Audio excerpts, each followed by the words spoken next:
Hello and good morning, good afternoon. It's great to be back here today, and it's great to be sharing from this. Oh, look at that one I prepared earlier. This beautiful book here, The Science of Mind and Spirit textbook, created, written, philosophized, understood, delved into, synthesized by Dr. Ernest Holmes over 100 years ago, really, for the original one, and his body of work that has been around for this length of time. And we here as individuals, as spirit souls, are here to, if we choose to use these teachings. And if you're here right now watching, then welcome in, because it means that maybe there's a part of you that's interested in understanding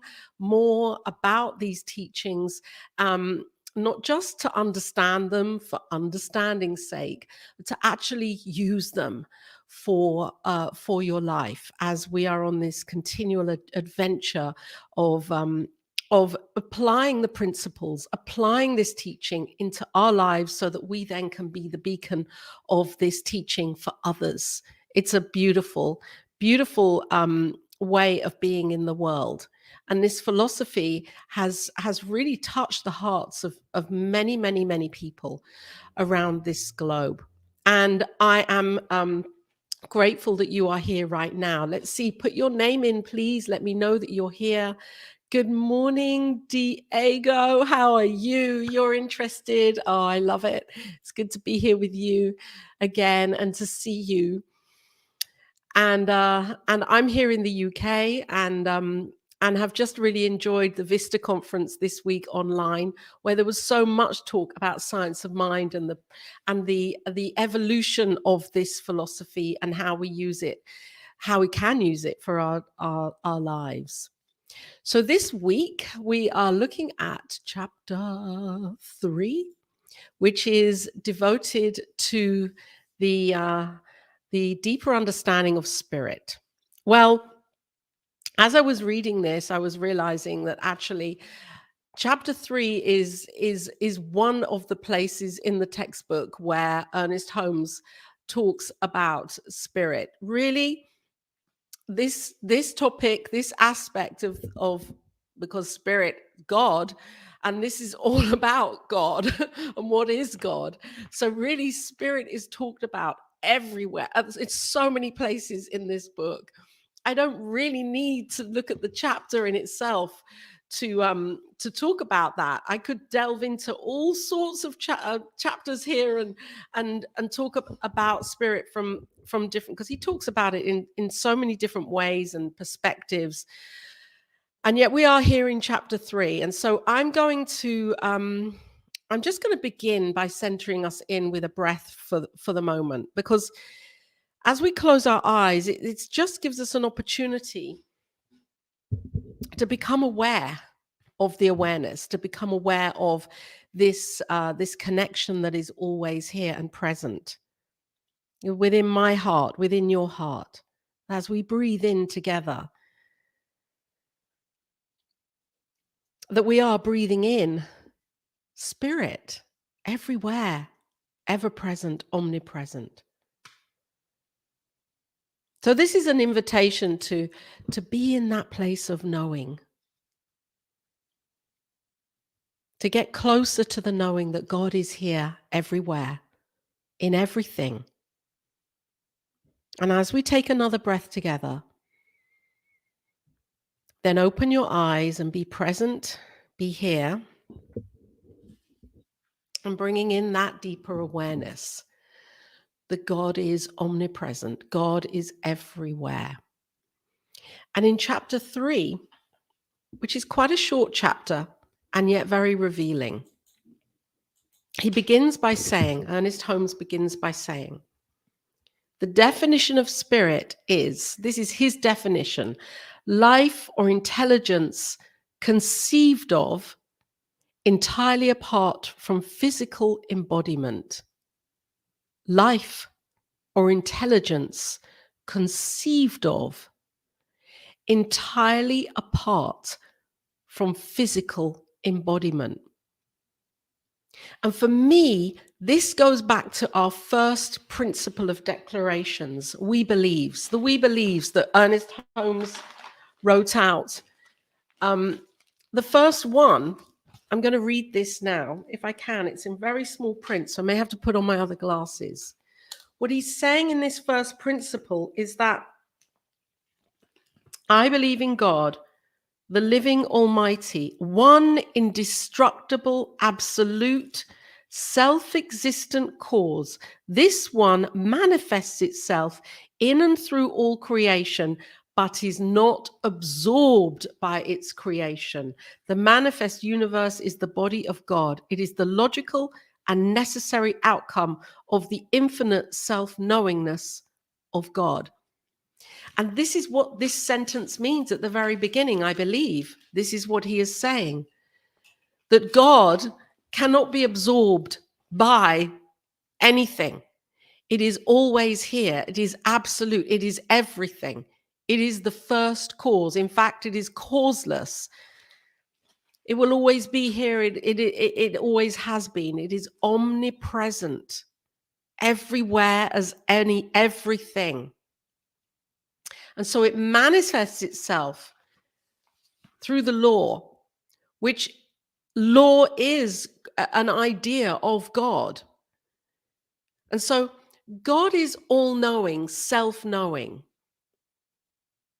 And yet if we go back to, that time where God may have contemplated itself, I mean, I'm calling it God here, but let's say source, goddess, God, mother, father, it really is nameless. It's this ineffable essence that we cannot quite name. And we've given it names and labels, and God is a holy name from the Hebrew scriptures.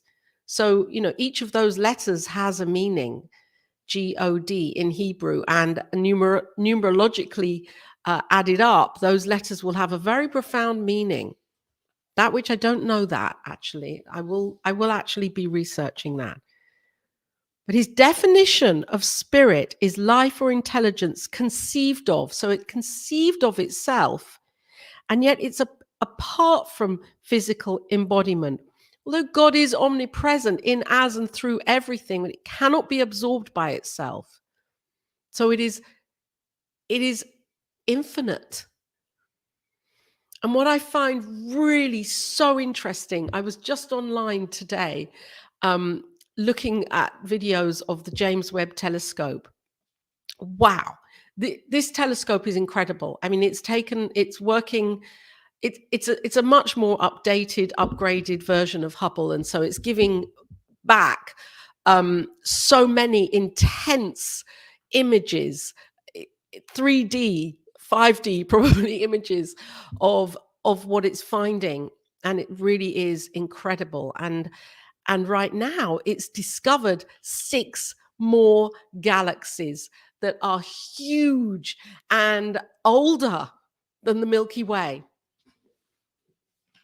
And scientists are baffled because they cannot quite understand in their logical minds how these galaxies can be larger and older than the Milky Way, because it takes time for a galaxy to evolve itself. And so how could there be an older galaxy that's larger than this? Because this is meant to be the largest. And so we're discovering more and more and more through science. And yet, back of everything, there is one thing. It is indestructible. It is all-knowing. It is omnipresent. That means it's everywhere. And it is making itself manifest through law. So it is the knowing. And yet it needs to, or it has an urge to know itself. And it knows itself by using law, which is that flowing, that energy, that creative process, that creative law, which brings things into manifestation. If I look at this chart, if we go to the back of the book, on page, and I love these charts, these metaphysical charts, and isn't it amazing how at the back of the book it would be 568, that page, but it's not been given a number. Why is that? It needs to be given a number. So we go to the back of this book, the charts, love them. They're great. They really break things down very concisely, Ernest Holmes charts. And at the top, we have spirit. I'm going to read out these kind of definitions of spirit, what he believes spirit is. Absolute, first cause, God, the great I am, conscious mind, conscious, it knows itself. Purposefulness, self-propelling, self-existent, volition, life, truth, power, choice, will, free spirit, peace, poise, the word, perfect logos. It is personalness. It's a conscious idea, changeless, omniscience, omnipotence, omnipresence, and it reasons deductively only. And it is the all-knowing, the great house. There are so many names that he defines God, spirit, as. And yet we can know it by a feeling. For me, in those times in my life when I'm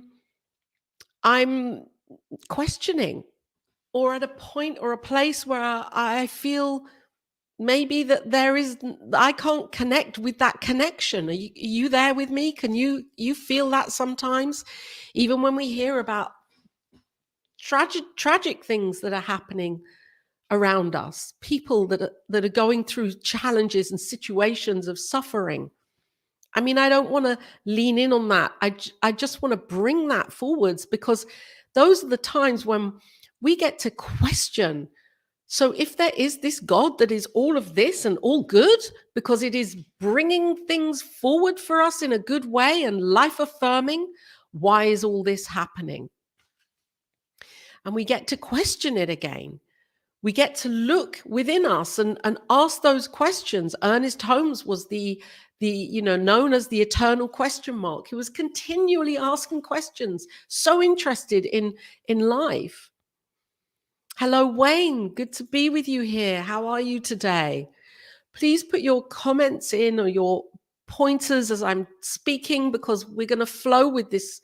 This is more than me, talking here. This is about us communing together and being together. So as I'm saying things, I really love it for you to feel free to put your comments in and let's talk. So Diego, yes, I do believe it is the universal phenomenon of consciousness that we humans label as spirit. Yes, because do you feel because we have a need to give things names and labels, because then we can conceptualize it. Then we can say, I understand it now. It's that. And yet, in terms of this spirit, God, we can't, because it's so vast. We can't imagine it in our finite minds. The infiniteness.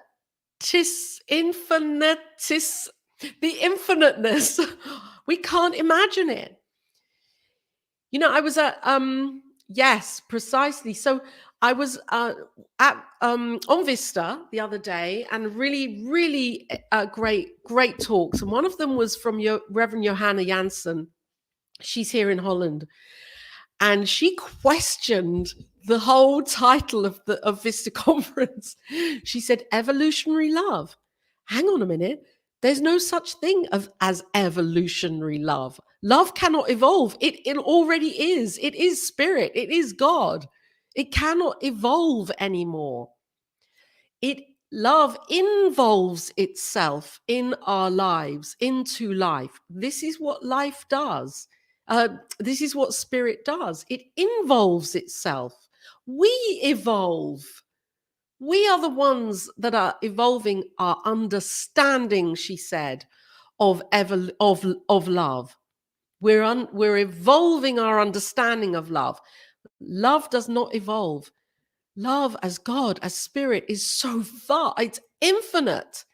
It cannot evolve. It is everything. There's nothing outside of it. It is the center with no circumference, really. And the center is wherever we are. And it's infinite.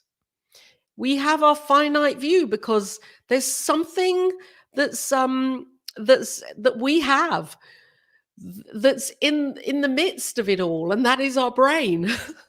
And our brain will want to compute everything, and it filters the experience down.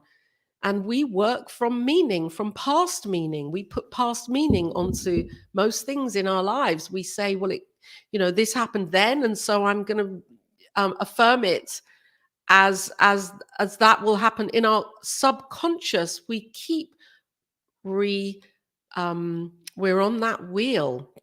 I'm going off on a tangent. What I'm realizing is that it's all God. I've realized that always, but we get to that place in our hearts where we know that everything is an expression of spirit. And we're experiencing that.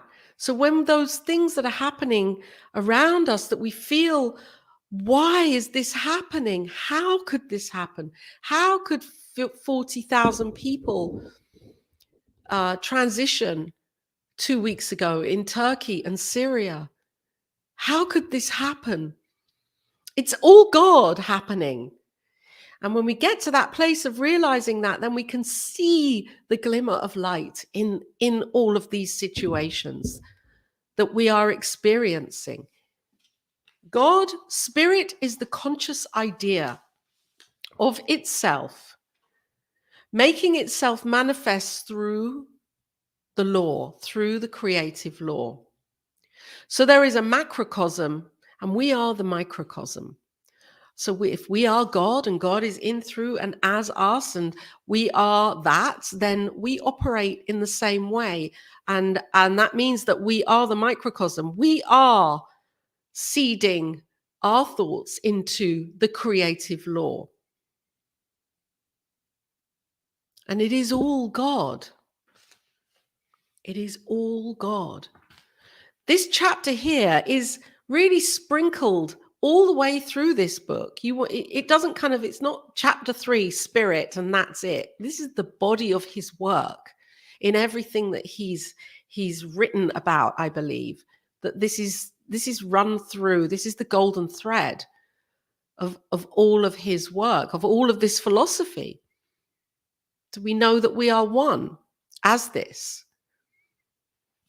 And isn't it interesting how at the end of last year, the Nobel Prize was given to 3 quantum physicists who have shown in a new way, in a more defined way, the idea of quantum entanglement actually being a thing. And we know it's another way of saying we are one, we affect each other. And we are here to take responsibility for the way that we think and the way that we feel and what it is that we're doing and putting forwards and seeding forwards into the law. So why is it so important that we know that this thing, spirit, this thing itself, is something that we can use? Because it is the goodness of life. And as we live into that understanding of the God qualities, those frequencies, our lives become more fulfilled and more meaningful. And we begin to see a different experience and feel a different experience, because it's an experience that's imbued with love and peace and abundance and well-being and vitality, all of this, which are the qualities of the divine. As Troward names these qualities: light, life, love, peace, joy, beauty, wisdom. So The spirit is self-propelling, which means that it is the idea. It wants to propel itself. It wants to know itself through us, so that it can see it and know itself through us, and that we can be at that high frequency, and it can know itself as us. It's all one. There's no separation of any of it.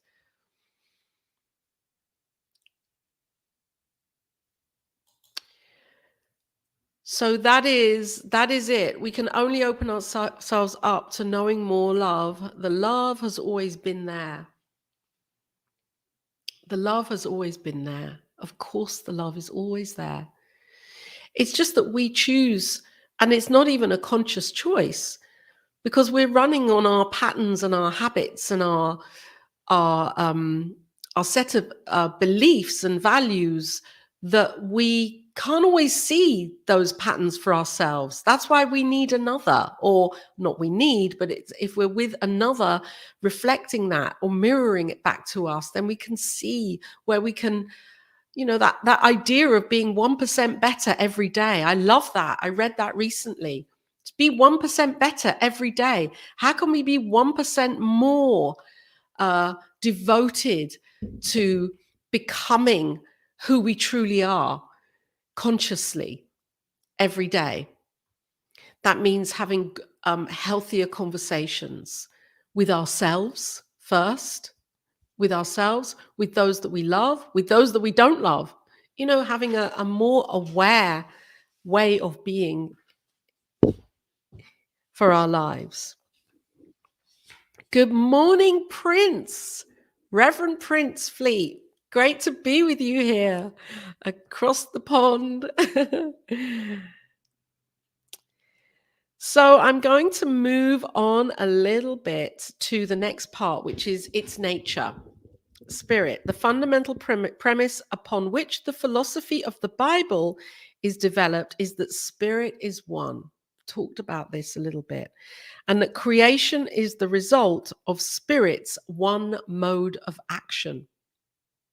So what is spirit's one mode of action? It could be the idea of love. Love as a verb. And then if we are the microcosm of that, how can we be that one mode of love? How can we be that more for our lives? Perhaps the one point on which we are all agreed is that whatever the nature of first cause or spirit, it is creative. It is seeking to know itself. It's seeking to feel itself through life. Consciousness is about feeling. We know when something's off in our lives, when we don't feel right. There's something that doesn't feel right. We know when something is amazing. It feels amazing. And we know that we are the ones individually who can check in on our feelings. And if something isn't as it could be, as great as it could be, we can do the work. We can clear the way. And if we can see something in life, if we can see something as this experience of life that really is allowing us to feel the suffering of others, we can do something about it.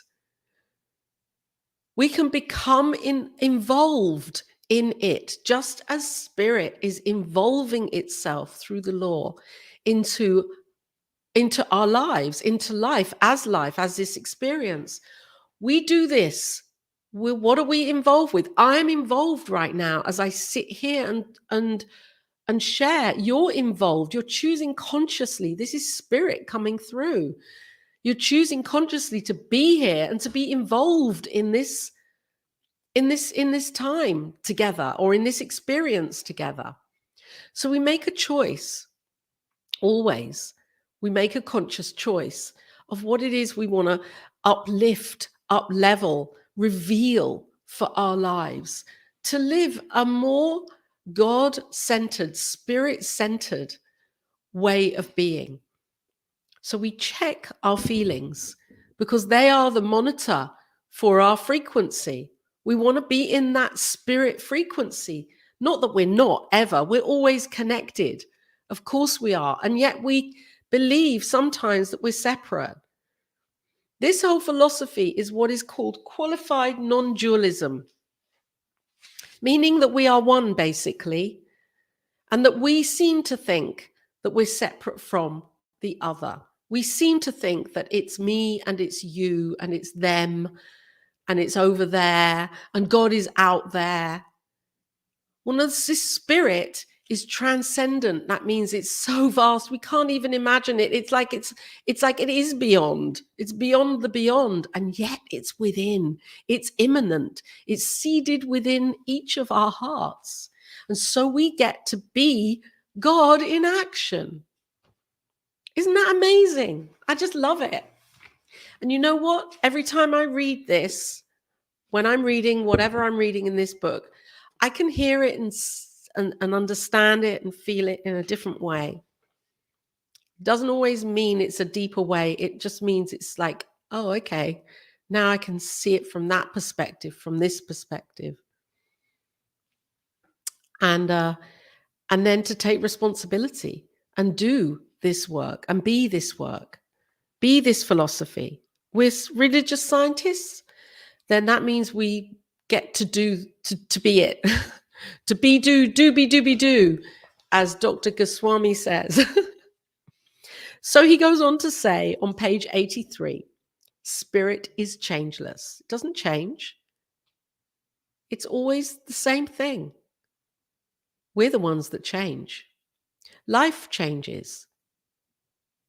You know, the material, the matter is what is changing. And that is why he, at the very beginning, as I read out, he says, life or intelligence conceived of entirely apart from physical embodiment.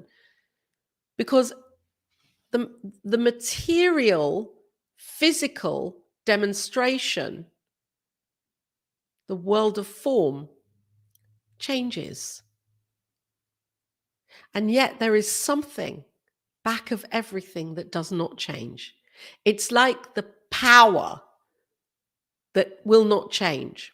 So a really good example, I think, is is electricity.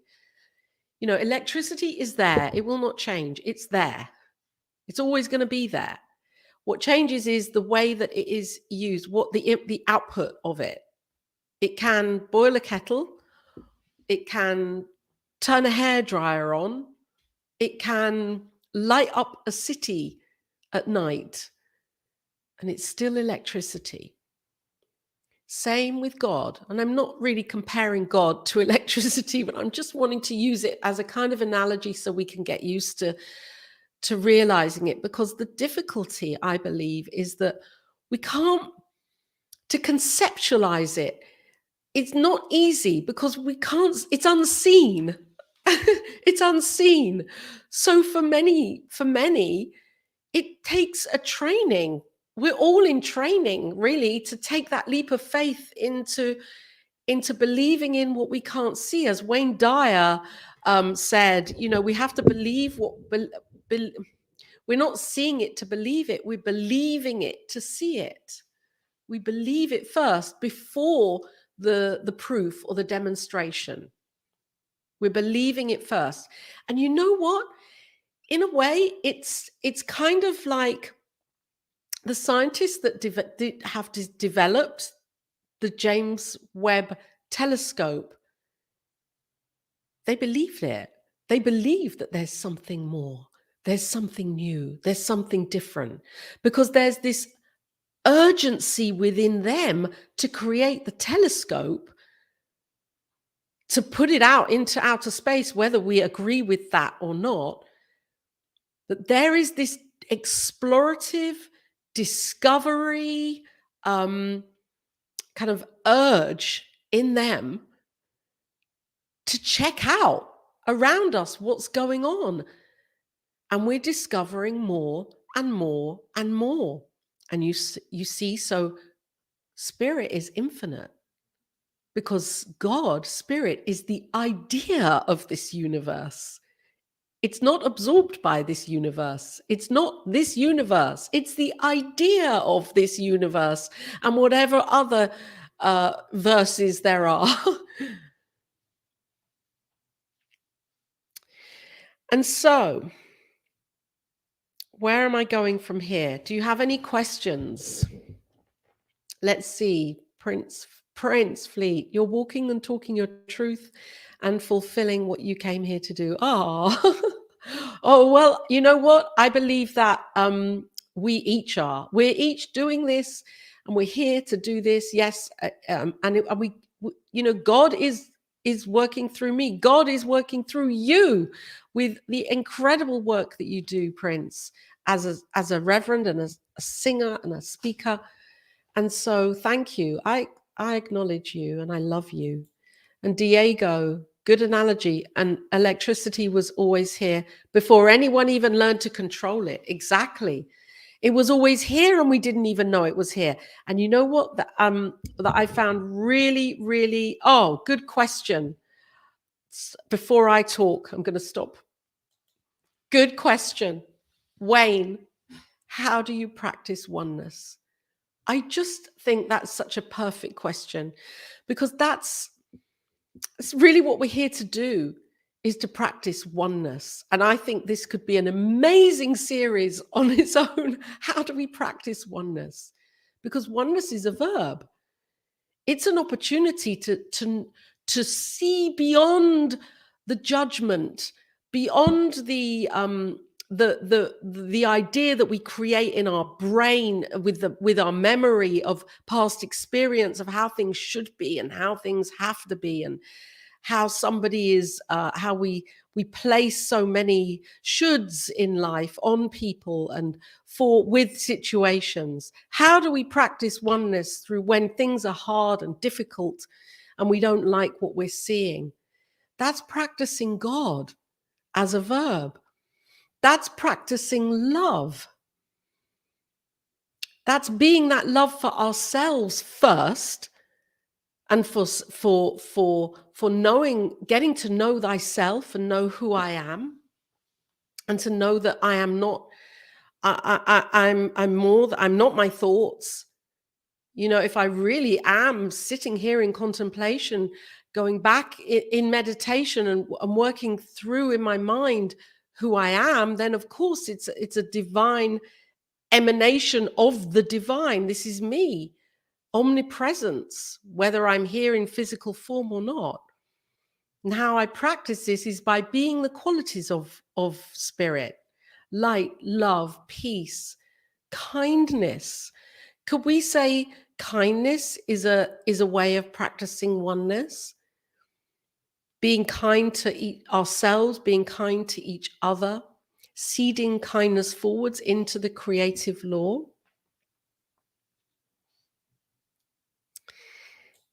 Yeah, we love Diego and Robert.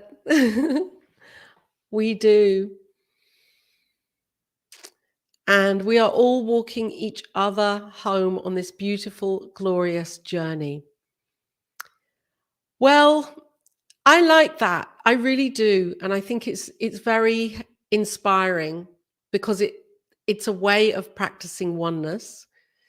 And also, I feel more that we're already home.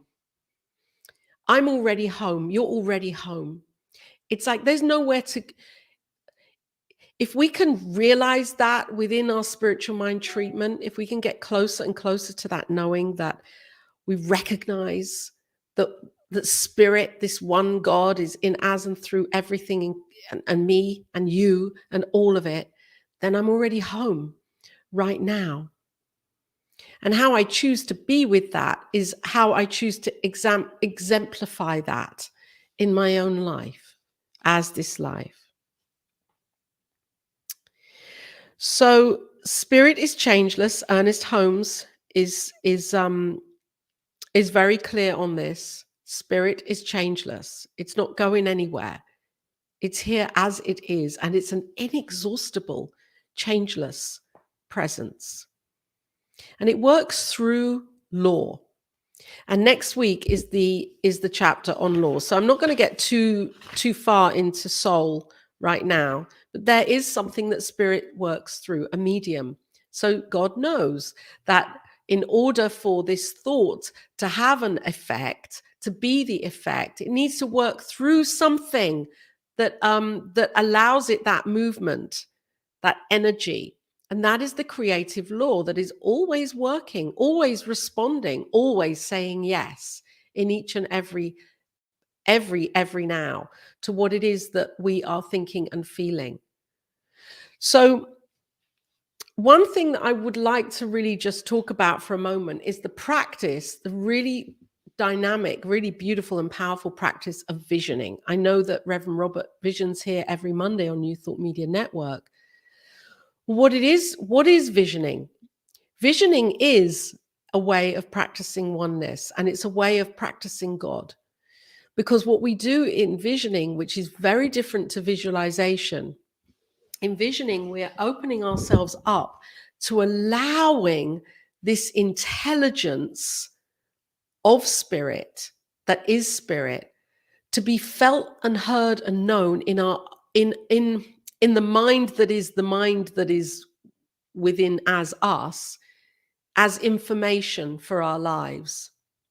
So we're tapping in to this God wisdom and intelligence, spirit's wisdom, and we're making note of that in our hearts. We're taking note of that so that we can live our lives in this God uplifted way.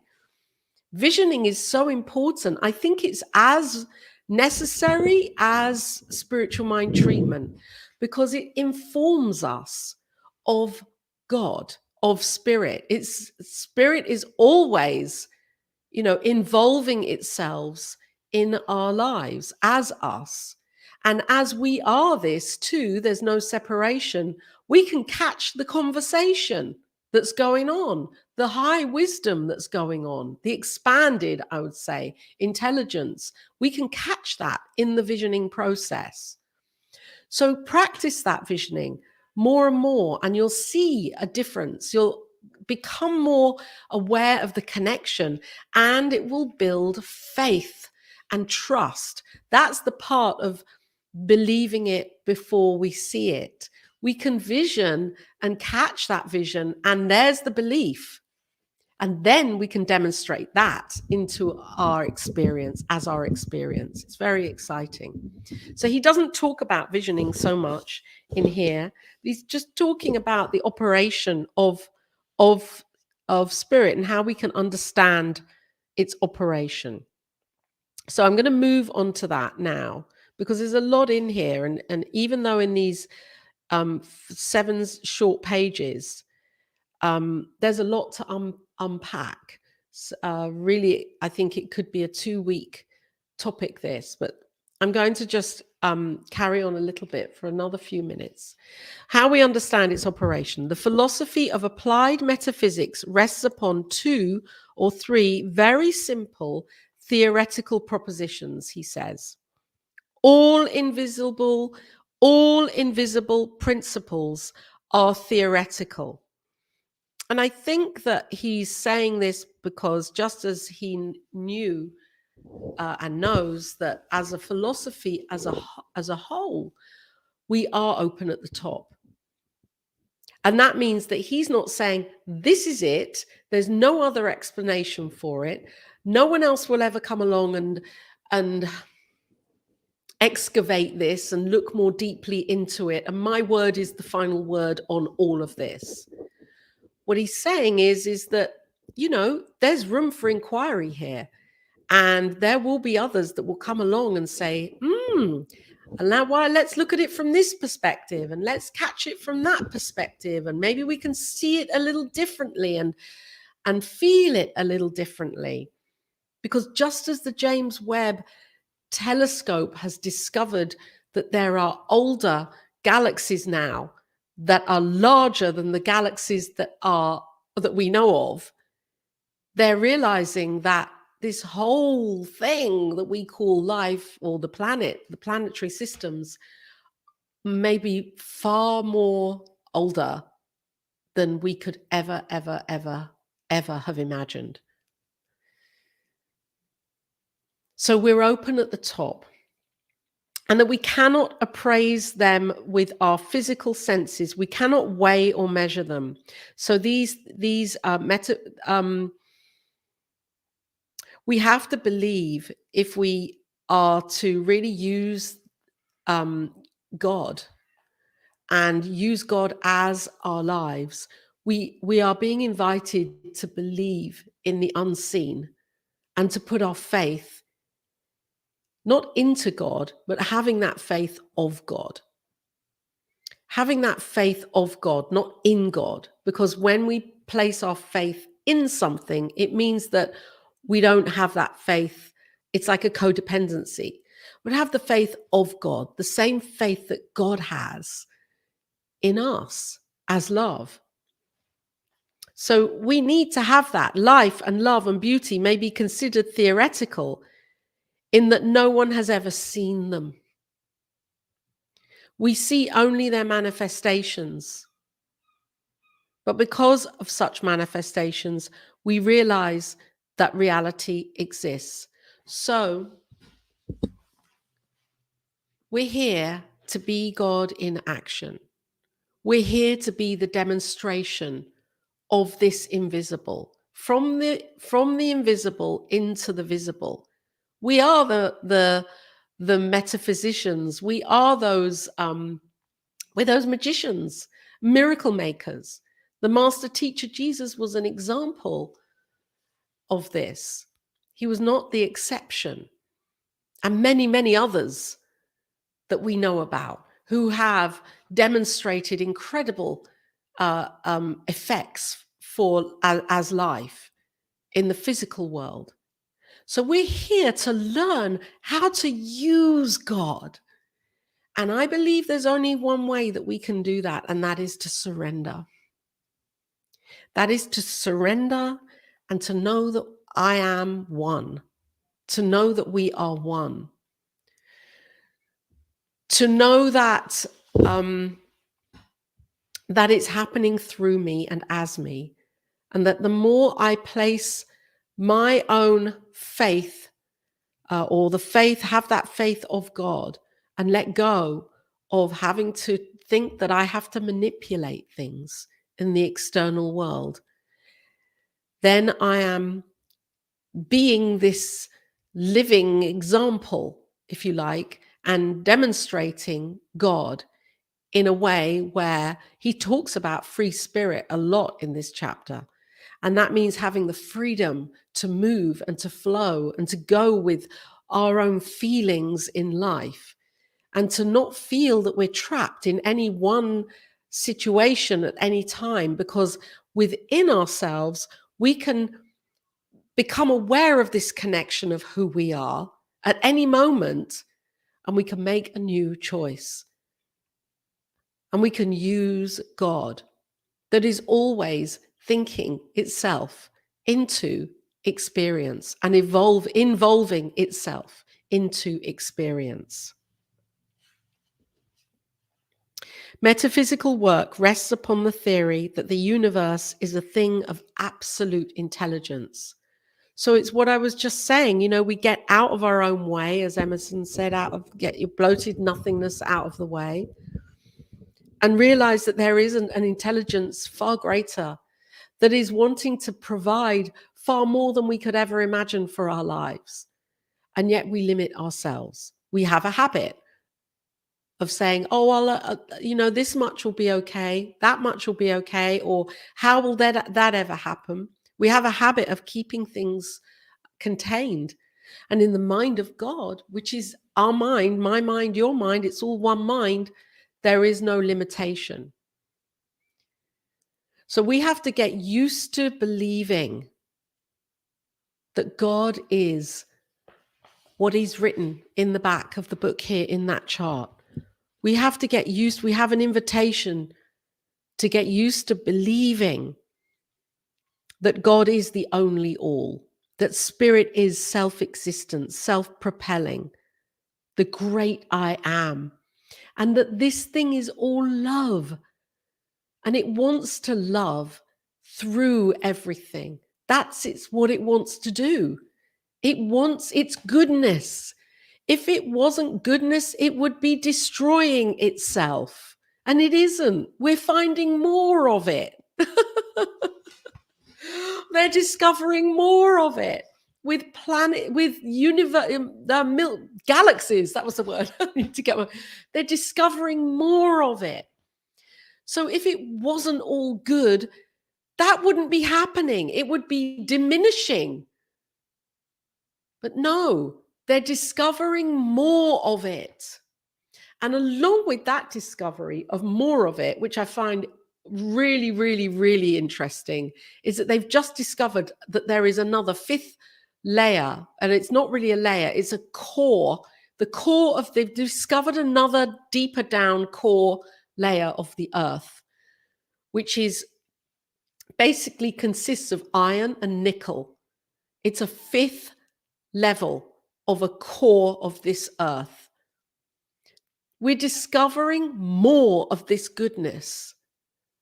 So this chapter that he wrote, how many years ago? 1937. Okay, it's not even 100 years old. However, he was doing the work before he wrote this book. He had the other book was out into 1918, I think it is. So here we are, nearly 100 years later, and we're discovering more of this goodness. So the invitation, I think, that's coming through my heart for each of us now is, how can we look for good in our lives? More of God, more of Spirit. Where can we see all and feel more of the goodness that's here right now, and have that faith of God, that where we see things that are happening that aren't really what we think should be happening, that there is this goodness here, and that this goodness does good as a verb, and that we can catch that vision for the way of being and doing in our own lives. Yes, Diego, it's all happening now. It's all happening now. I haven't really quite got my head around the light year thing. Maybe somebody could cast some wisdom into how the light year thing works. I kind of switch off with that bit. When it goes into light years, it's like, okay, all I know is it's billions of years. And yet they're going back in time with this telescope, saying that it's happening now. It's incredible when we really think about it and feel into it. What's really happening in the world of science and in the world of discovery and geology and astronomy, and how all of this is so relevant to this teaching, that we can see that the world is absolutely, that we are evolving, that we're not diminishing. And this is the reflection of God that is continuously involving itself into this experience of life. If we can just catch that and feel that is, like, for me, that is the most affirming, life-affirming way of being for me, to know that. It's like, yes, I am safe. I'm supported. As we praise now, we bless our one. Of course, yeah, it's so true. We've got to take that action now. It's really, really fast. Yes, it's really, really fast. Light years. Okay, so we don't need a deep scientific explanation of it. Reverend Prince, thank you. It's really, really fast. Loving it. PFE. Not quite sure on the PF. Oh, Prince Fleet Eastern. Really fast, Prince Fleet Eastern. So let's just this has been 50 minutes of me speaking here, and it's like, oh, wow, that's a long time, and it's good. And I've been loving the conversation. Wayne, yes. Raoul, how are you? It's great to be here with you. So good to be here with you. And Wayne, always, absolutely, love always wins, because it is, love is God expressing right now. Love is God, is everything. And so we're expressing it. We are evolving into the knowing of this love. So how vast, how big, how great can we open up to this love? How great can it be for us to open up so fully to knowing this love and being that expression of it, being the frequency, the radiance of this love? This is God. I'm kind of skipping the book here and going off into my own tangents. I'm going to just complete here and go to the end of this. The personalness of God. So law is impersonal. It doesn't care what we're asking for, what we're not asking for, because even not asking for something, well, we're then in the house divided. However, spirit is personal. And that's why it's seated in our hearts. We know this. It's personal. We can feel it. We should think of God, he's saying here, page 88, not only as principle forever pushing forwards into expression, but as infinite person, immanent within each of us. And so in our finite way, we express this infinite person. Bit of a dichotomy there, and yet it's there for us. It's all there for us, you know. In other words, if we merely think of an abstract principle and a mathematical law of cause and effect, we shall lose all warmth and color. And I love it that he's put this here, because it's so easy sometimes to really just think, if I can't see it, what am I meant to be doing? Imagining this God in the sky, which we've done for thousands and thousands of years, and then that becomes as if we're being controlled by something out there. No, it's in here, and it is the warmth of who I am. It is the feeling. That's what I said at the very beginning. God is a feeling. It's self-knowing. It knows itself. And he's put in italics here, we should be very careful in abstracting the principle, not to forget the essence of this thing itself as love right now. This is spirit, and spirit loves me, loves you, loves each of us. And we're the ones that get to choose the degree to how we're involving and evolving our understanding of that evolution of love. We're the ones that get to choose it. Individually, we have free will, which is a gift, of course. Diego, it's the light. Oh, thank you. This is it. You see, we have a quantum physicist, astronomer, scientist in the house. Diego, it's the light. It takes what we think of as time for that light to reach our eyes. The distance is so vast, our planet has revolved around our host star many times before we actually can recognize it. Wow. Hence, what we are seeing presently happened eons ago. And it's amazing. I mean, this is why on the video that I was watching today, and I will actually, if I can put a link to that video somewhere, because what it said was, I don't know if I can post a link to the video, that, yes, I can post a link to the video. There it is. It's in comments. And what the scientist was saying was that, that it's an optical illusion. There's a bit of an optical illusion going on there. I have to listen to this video over and over a few times. It was very, very interesting. But there's the link if you're interested. in the James Webb and what they're discovering at the core of the Earth, and how this discovery of what's happening, a new layer at the core of the Earth, is actually going to impact how for future we can detect earthquakes before they happen. So, God, Spirit, is involving itself in this life right now in so many ways beyond what we can even ever imagine.